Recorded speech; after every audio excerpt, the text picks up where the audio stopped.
શું છે? વિકાસ તો ભારતીય જનતા પાર્ટીની ચૂંટાયેલી બોડી હિંમતનગરની અંદર વર્ષોથી ચૂંટાઈને આવતી હોય છે. એ હિંમતનગર ગુજરાતની અંદર 1 થી 3 નગરપાલિકાની અંદર એનો નંબર આવતો હોય છે. નિરાકરણ તમે કેવી રીતે જોડી જઈને અમે ત્યાં આગળ પણ એનું નિરાકરણ કરવા માટે તત્પર છીએ. જ્યાં કામ નથી થઈ રહ્યું? ઝીરો ટોલરન્સની નીતિથી ચાલવા માટે એકદમ મક્કમ છે. નમસ્કાર, ન્યૂ ભારત ન્યૂઝમાં આપનું સ્વાગત છે. આજે આપણે આવી ગયા છે હિંમતનગર, અને હિંમતનગર પાલિકાના કારોબારી અધ્યક્ષ આપણી સાથે જોડાયા છે. એમની સાથે વાત કરીશું. એમને આગળના એમના રોડ મેપ વિશે, જે વિકાસલક્ષી કાર્યો છે એ વિશે, પ્રી મોન્સૂન કામગીરી વિશે પણ એમની સાથે વાતચીત કરીશું. તમારું ખૂબ ખૂબ સ્વાગત છે ન્યૂ ભારત ન્યૂઝમાં.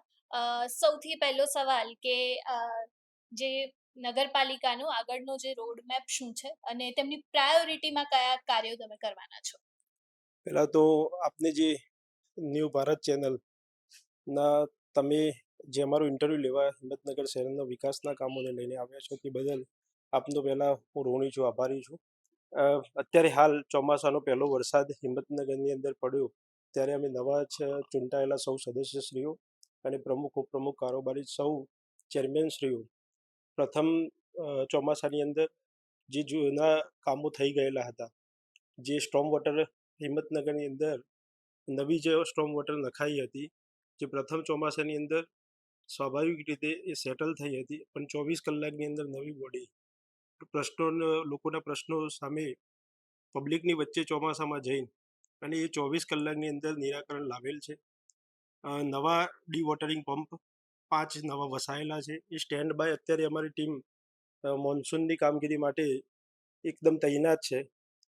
કોઈ પણ પ્રકારનો વરસાદની અંદર જ્યાં જ્યાં પાણી ભરાવાના પ્રશ્નો ભૂતકાળની અંદર રહેલા છે, જ્યાં નવા કોઈ સ્પોટ અમારી જોડે જ્યાં ધ્યાને આવે છે એ સ્પોટ ઉપર તરત અમારી ચીફ ઓફિસર, અમારા જેટલા અધિકારી છે, ચૂંટાયેલા સૌ પદાધિકારી પબ્લિકની વચ્ચે તુરંત ત્યાં આગળ પહોંચતા હોય છે અને પબ્લિકનું સોલ્યુશન લાવતા હોય છે. જ્યારે તમે મને વાત કરી વિકાસની, તો વિકાસ તો ભારતીય જનતા પાર્ટીની ચૂંટાયેલી બોડી હિંમતનગરની અંદર વર્ષોથી ચૂંટાઈને આવતી હોય છે.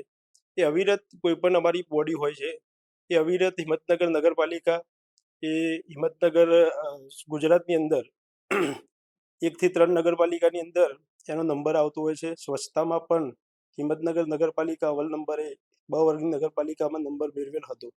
અત્યારે હાલ અમારી નગરપાલિકા અ વર્ગની અંદર એનો આવેલી છે. તો નવા કોર્પોરેટરોમાં વધારો થયો છે.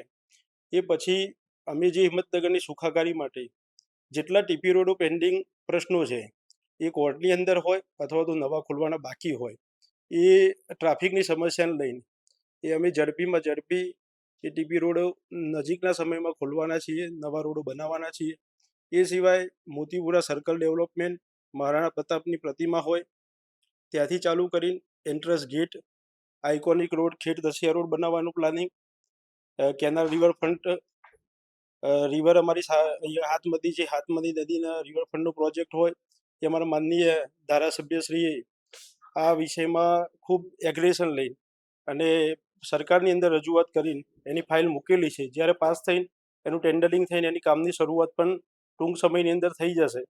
અત્યારે મોતીપુરાની અંદર એક પાર્કિંગનું કામ પણ ચાલી રહ્યું છે, જે પબ્લિકની સુખાકારી માટે જે લોકો અપડાઉન કરતા હોય છે હિંમતનગરથી, એ બધાને ત્યાં આગળ પોતાના વાહનો સેફ અને સુરક્ષિત રીતે મૂકી શકે એના માટે એક સરસ મજાનું પાર્કિંગનું કામ પણ ત્યાં અત્યારે હયાત ચાલી રહ્યું છે. હિંમતનગર નગરપાલિકામાં વર્ષોથી હું અહીંયા આગળ કામ કરતો હતો, નવો ચૂંટાયો છું. એ મારા ધ્યાને જે પ્રશ્ન છે એ બજારની અંદર પાર્કિંગનો છે, નવા બજાર ટાવર રોડ ઉપરનો.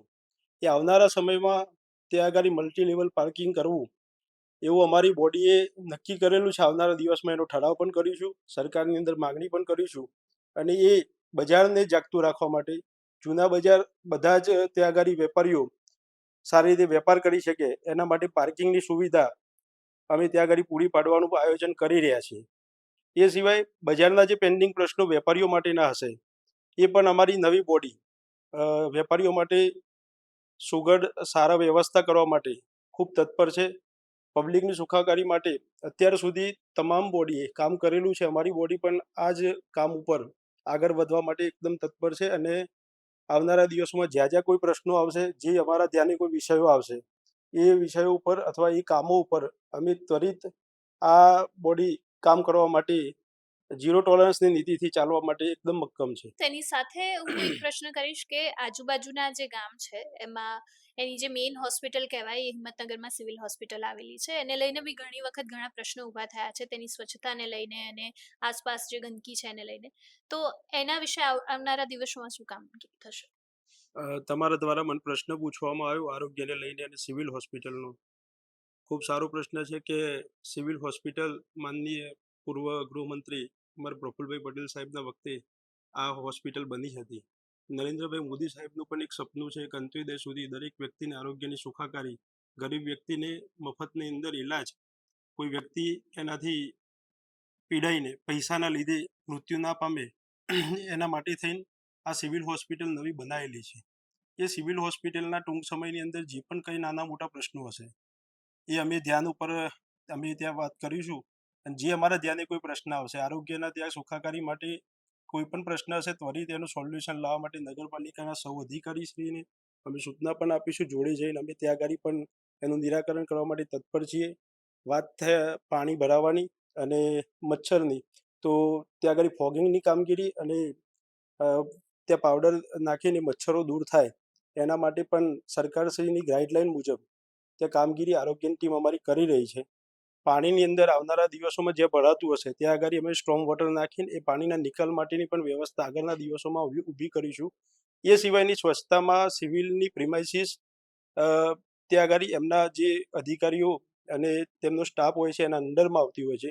તેમ છતાં પણ એની બહારની કોઈ પ્રિમાઇસીસની અંદર અમારા ત્યાંની પાલિકાની કોઈ પ્રિમાઇસીસની અંદર જો સ્વચ્છતા નહીં હોય તો આવનારા દિવસમાં ત્યાં આગળ દંડની જોગવાઈ કરીને કોઈ કેમેરા લગાવી અથવા તો ત્યાં સફાઈ કરીને જે પણ ત્યાં લાગતું હશે પરમેનન્ટ સોલ્યુશન લાવવા માટે અમે એના માટે કામ કરીશું. જી બિલકુલ, તમે બહુ સરસ વાત કરી કે જ્યાં કામગીરી નહીં થતી હોય ત્યાં પણ તમે એક કેમેરા લગાવીને નિરીક્ષણ કરશો અને એનું કામ કરશો.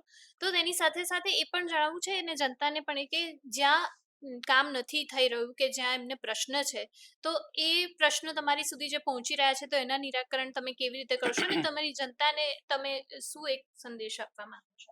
અમારા 2 મહિનાનો સમયગાળો નવી ચૂંટાયેલી બોડીને થયો છે. અમારા માનનીય પ્રમુખ કરુણાબેન કડિયા હોય કે ઉપપ્રમુખ ગોપાલસિંહ બાપુ હોય કે હું પોતે કારોબારી તરીકે હોઉં, અમારા બધા જ ડિપાર્ટમેન્ટના ચેરમેનશ્રીઓ હોય, એ પાલિકાની અંદર સૌથી વધુ સમય આપવા માટે કટિબદ્ધ છે. સવારથી અમે લોકો પાલિકાની અંદર અથવા તો બપોર પછી જેમ અનુકૂળ હોય એ સમયે બધા જ પોતપોતાના ત્યાં આગળ ડિપાર્ટમેન્ટની અંદર કામગીરીનું નિરીક્ષણ કરતા હોય છે.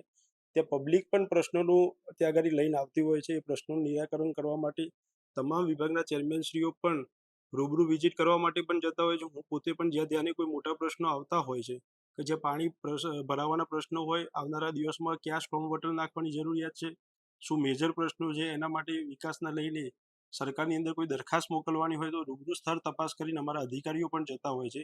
એ આવનારા દિવસમાં જે નાના મોટા કોઈ પ્રશ્નો ઉદ્ભવે છે એ બધા જ પ્રશ્નોનું નિરાકરણ કરવા માટે પરમેનન્ટ સોલ્યુશન કરવા માટે પાલિકાની અંદર અમે સૌ વધુ સમય આપીને ઝીરો ટોલરન્સની નીતિથી અને સૌને ત્યાં સાંભળીને આ કામો માટે ખૂબ રીતે કટિબદ્ધ છીએ અને આવનારા દિવસોમાં રહીશું. તમામ જનતાને ખૂબ સુખાકારી થાય એના માટે અમે સતત પ્રયત્નશીલ રહીશું. આવનારા સમયમાં એમનો રોડમેપ શું રહેશે અને સૌથી મહત્વનો પ્રશ્ન કે જો તમને કોઈ પ્રશ્ન હોય તો એનું નિરાકરણ એ કેવી રીતે કરશે અને એ કયા માધ્યમથી તમારા સુધી પહોંચાડશે? તો હિંમતનગરની જે જનતા છે જો તમને કોઈ પણ પ્રશ્ન હોય તો તમે જોઈ શકો છો કે જે રીતે કીધું કે દરેક પ્રશ્નોનું નિરાકરણ લાવવાનો એ પ્રયત્ન કરશે. તમે મારી સાથે જોડાયા બદલ આપનો ખૂબ ખૂબ આભાર. Thank you. તો બસ આવા ને આવા જ વધુ માહિતી સાથે આપણે મળતા રહીશું ન્યૂ ભારત ન્યૂઝમાં. નમસ્કાર.